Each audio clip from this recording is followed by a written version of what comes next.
Pak Tio Sambuaga yang saya sudah lama kenal, sama-sama Pak Dipo Alam, yang juga dulu lama di 8 ya di Istanbul saya kira. Yang mohon maaf Om Rahadi, nggak mungkin saya panggil Pak Rahadi, ini Om, karena saya sudah kenal dari yang mau 5 tahun. Begitupun Pak Sunarsono, saya juga Pak Kosdoro, anggota seperti Bapak, Pak Hatta yang saya hormati, banyak sekali masukan waktu Bapak Mendistek, dan juga selain dari itu lagi-lagi Om Malimaan tidak mungkin sampai panggil Bapak, yang adalah sahabat Bapak dari kuliah ya, dulu satu kamar saya kira ya waktu masih kuliah. Antisi yang tercinta, Bapak pimpinan Perpustakaan Nasional, Pak Kuli, Pak Konco, Pak Haryono, Pak Wendy, Pak Chandra, wah begitu banyak orang yang saya sapa di sini. Masih ada Mas Budi dan yang lain, mohon maaf saya tidak sebut satu-satu. Assalamualaikum warahmatullahi wabarakatuh. Selamat pagi, salam sejahtera kepada kita semua. Ya, saya di sini dimaksudkan untuk memberikan ucapan terima kasih kepada semuanya. Tentu saya terima kasih sekali. Oh, saya lupa tadi Pak Inyoyo Susilo, dubes kita di Amerika Serikat, di Washington. Luar biasa. Dan jadi tugas saya di sini, saya interpretasinya mungkin bukan saja dengan terima kasih ya, terima kasih.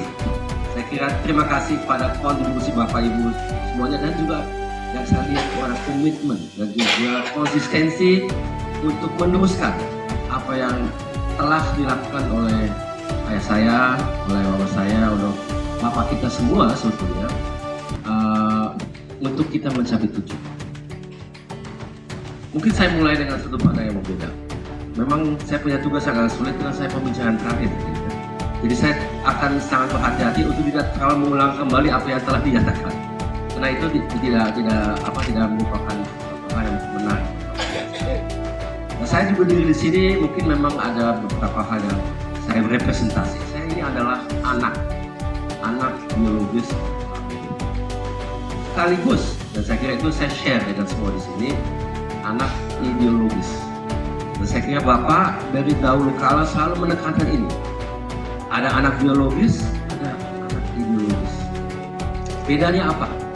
Yang pertama, kalau saya kira jelas ya, tapi saya mau menguraikan itu sedikit biar kita lebih paham apa yang dimaksud. Kalau anak biologis ya jelas, anak dengan gennya dan juga dididik oleh bapaknya dan ibu. Ini adalah biologi yang memang secara otomatis menghasilkan atau anak yang tidak bisa melarikan diri dari apa yang sudah diberikan oleh orang tuanya. Biarpun tentu meski ada hal yang lain yang dialaminya karena zaman berbeda, lingkungan juga tidak sama, dan lain sebagainya, situasi kondisi juga berbeda. Jadi tidak belum barang pasti menjadi sama seperti ayah atau ibu. Tapi tentu tidak bisa melarikan diri dari banyak sekali hal yang memang sudah diberikan oleh orang tua. Jadi itu memang adalah di dalam diri saya dan di dalam saya, dan kita punya kewajiban untuk juga paling tidak mencoba meneruskan apa yang telah dimulai oleh dan ibu. Dan itu dilakukan. Tentunya tidak semuanya bisa dilakukan. Tadi saya urut di sini banyak sekali organisasi, perusahaan yang mensponsori atau mendukung event ini, banyak sekali. Dan cukup banyak juga saya ikut. Misalnya IP saya anggota. Saya juga tentu saat ini memimpin Habibie Center yang juga mendukung ini. Saya ketua pembina, saya juga ketua umum dari Persatuan Muslim Indonesia. Saya dulu pernah kerja di PTDI atau IPTN dan lain-lain. Banyak sekali, saya tidak perlu sebut satu-satu. Jadi memang ada itu. Tapi antara kita tentu telah berubah. Ada banyak sekali yang baru. Tadi bapak-bapak yang cerita mengenai reformasi, saya kira ini adalah fondasi daripada perubahan yang kita memang waktu itu lakukan. Dan itu ada tujuannya. Nah, ini yang saya kira yang saya mau tekankan, dan itu mungkin merupakan salah satu basis ideologi kita bersama. Yaitu adalah kalau kita punya tujuan itu apa? Mas jelas. Apa yang harus kita lakukan untuk mencapai tujuan tersebut? Kita harus secara konsekuen merebutkan itu, memperjuangkan itu. Bapak selalu tekankan kita tidak boleh lelah, tidak boleh menyerah.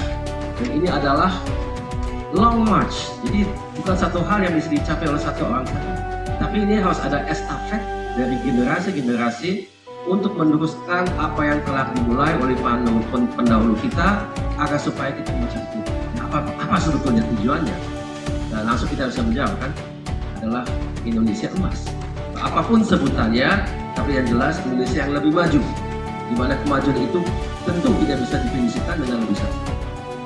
Apakah peranan daripada teknologi, inovasi industri? Saya kira setelah kita mendengar bapak-bapak yang tadi bicara, tidak perlu saya terangkan, tapi jelas tidak ada satu negara pun di dunia ini yang bisa maju tanpa mempunyai industri. Tidak ada. Kalau kita memimpikan bisa maju tanpa itu sudah impian saja, impian belaka. Tidak akan bisa kita lakukan. Tapi konsekuensinya bukan saja tadi juga ditekankan hal-hal terkait dengan ekonomi, tapi juga bukan nilai tambahnya saja. Yang paling penting apa? Manusianya. Untuk mencapai tujuan menjadi negara maju perlu industri, dan industri itu pelaku. Perlu ada yang memikirkannya. Mereka berkarya, mereka berinovasi, mereka berbeda swasta, mereka meningkatkan nilai tambah. Mereka itu nanti menjadi andalan daripada negara yang maju. Andalan itu saat ini, karena kita memang masih belum maju, masih OTW, kita ini mengandalkan ke beberapa tokoh saja. Jadi seperti memang demografi daripada masyarakat kita kayak piramida, orang yang makin ke bawah makin banyak orang, dan yang banyak orang itu bukan saja tidak sejahtera, kurang terdidik dan tidak sehat dan tidak berdaya. Itu yang harus kita berdayakan. Negara maju yang sehat selalu mempunyai satu fondasi kemajuan itu yang berdiri di atas pundak banyak sekali orang. Ya, Bapak selalu menekankan sebagai middle class. Nah, middle class itu harus apa? Dia harus berkarya, dia pendidikan, tapi pendidikan tidak cukup. Dia harus bekerja.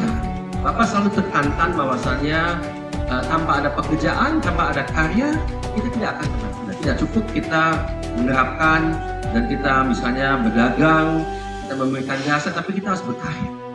Ini adalah saya kira salah satu esensi dari ideologi. Ideologi, kalau tadi kan saya sebutkan kita ini semua anak ideologis, tapi ideologi Bapak itu apa sebetulnya? Nah, salah satunya itu adalah percaya kepada visi Indonesia di depan, di mana visi itu menyatakan kita ini negara besar. Tadi kan ada tiga paradoks yang saya kira itu menariknya sampai sekarang pun masih sangat aktual. Kita besar tapi kecil. Kita merdeka tapi tetap terkooptasi oleh seolah menjadi kolonialisme dari luar, tetapi ekonomi.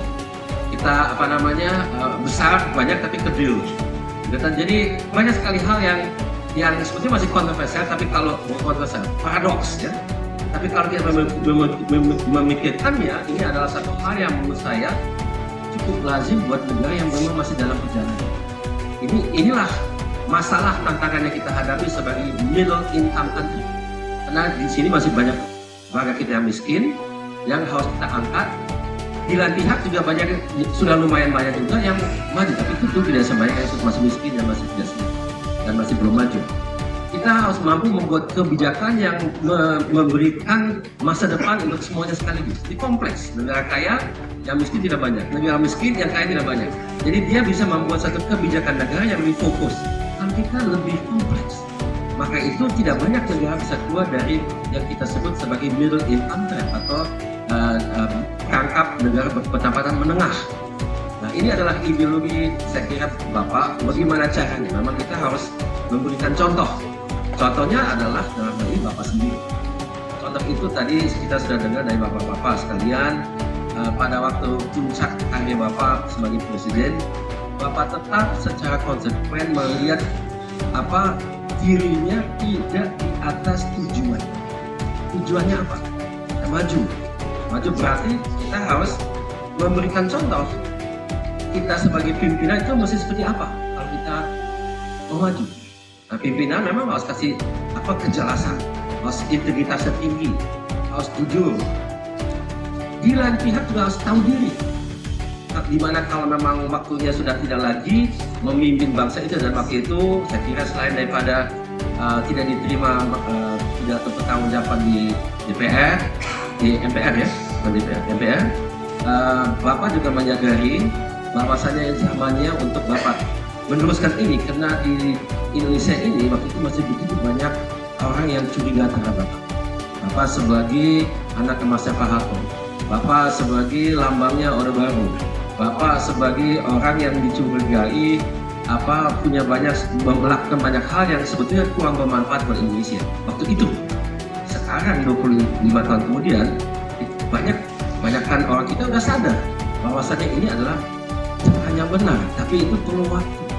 Dan kalau Bapak terus pada saat itu, nah ini interpretasi dan saya kira dari percakapan yang saya adakan dengan Bapak, saya menyimpulkan itu bahwasanya yang paling penting sebagai pimpinan itu kasih contoh di kondisi yang baik dan juga di kondisi yang buruk. Contoh itu adalah sebenarnya, dan dalam hal itu komitmen Bapak itu luar biasa. Dan saya kasih contoh lain, waktu Ibu sakit, Bapak berjanji kepada Ibu bahwasanya untuk selama Ibu sakit di rumah sakit, Bapak tidak satu atap dengan Ibu. Tidak akan satu atap dengan Ibu. Jadi itu rumah sakit besar sekali, mungkin kurang lebih 10.000 tempat tidur. Itu rumah sakit kedua besar di Jerman, di München. Kemudian Bapak memang selama 2 bulan tidak pulang, bermalam di rumah sakit, mandi, semuanya di situ. Tapi ekstrimnya apa? Ya begitu. Ini contoh untuk kita mengerti komitmen Bapak dan ekstrimnya Bapak berpikirnya itu apa. Satu ketika waktu itu adik saya dan kita selang-seling mendampingi Bapak. Jadi kita dua-duanya kerja, jadi dua minggu giliran Tarek, 2 minggu giliran saya. Suatu pada waktu saya gilirannya, kita tentu tiap hari seperti biasa ke rumah sakit, kita menjenguk Ibu. Di masa makan siang kita dua-duanya ke kantin, di rumah sakit itu ada kantin. Pada waktu itu saya ingat cuacanya bagus, itu bulan Mei, dan di Jerman itu Mei atau April itu cuacanya masih tidak stabil pada bulan itu, jadi bisa dingin, bisa panas, bisa bergantian cepat-cepat. Waktu itu panas, ada lumayan panas, jadi ada matahari. Saya ajak Bapak, ayo Pak, kita dulu sebentar, menghirup udara segar, agar Bapak lebih sehat, lebih fresh gitu ya. Bapak menolak. Tapi kenapa? Karena Bapak tidak satu atap dengan Ibu. Karena di kebun bukan atap, jadi tetap saja mau di dalam rumah sakit, karena sudah berjanji kepada Ibu tidak akan meninggalkan Ibu dan selalu satu atap. Nah, ini adalah satu hal kita harus bertanya kepada kita sendiri, apakah kita bisa sekonsekuen itu? Nah, ini pertanyaan yang harus kita jawab. Dan karena itu memang perlu dengan adanya hal-hal yang banyak orang lihat, wah ini mungkin berlebihan. Bisa saja, tapi saya hanya memberikan contoh seperti apa karakter Bapak. Memang perlu adanya cara yang kita lihat agak ekstrem, gitu ya. Pernah ada seorang, ini mungkin di luar konteks, ada seorang direktur utama dari Intel, Andy Grove namanya, only the paranoid survive. Hanya orang yang paranoid itu yang mereka bisa survive. Ini contoh saja. Memang harus agak ekstrem kadang-kadang. Tadi banyak sekali cerita yang kita dengar dan saya kira semuanya valid. Saya di sini tadi saya sudah WA-WA-an dengan tim saya yang ada di sini. Saya ada di belakang dari PII. Kita Pak Wendy dengan senang hati dari PII mau kerjasama dengan CTS untuk mewujudkan 59 atau 60 inovasi yang telah ditemukan atau telah diuraikan agar supaya itu masuk ke industri. Teknologi, inovasi itu urusan CTS. Kita di PII industri.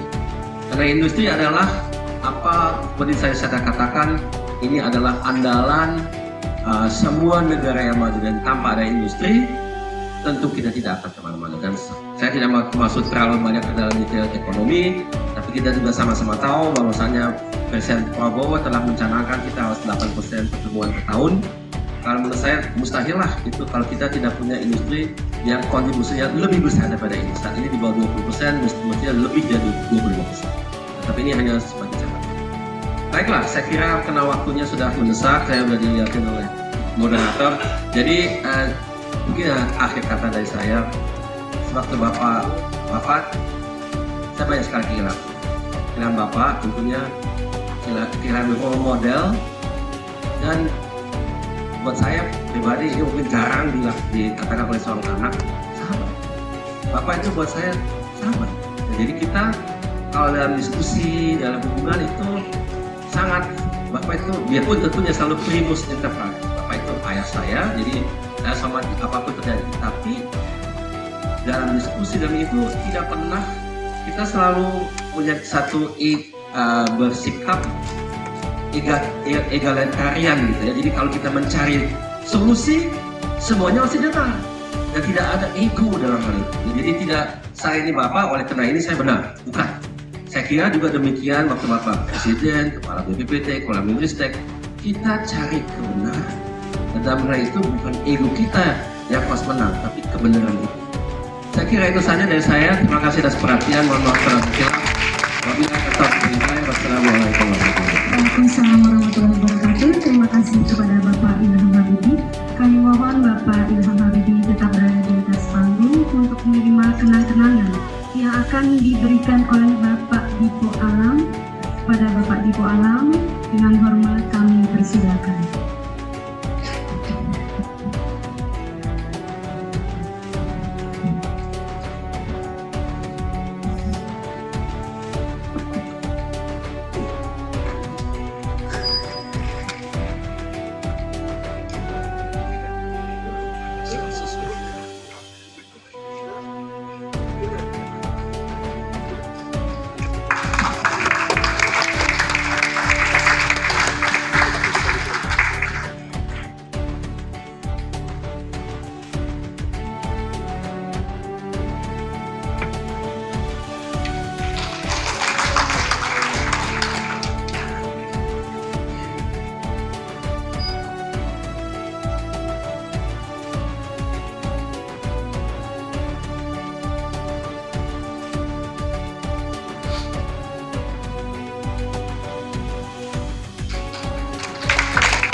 Terima kasih Bapak Dipo Alam.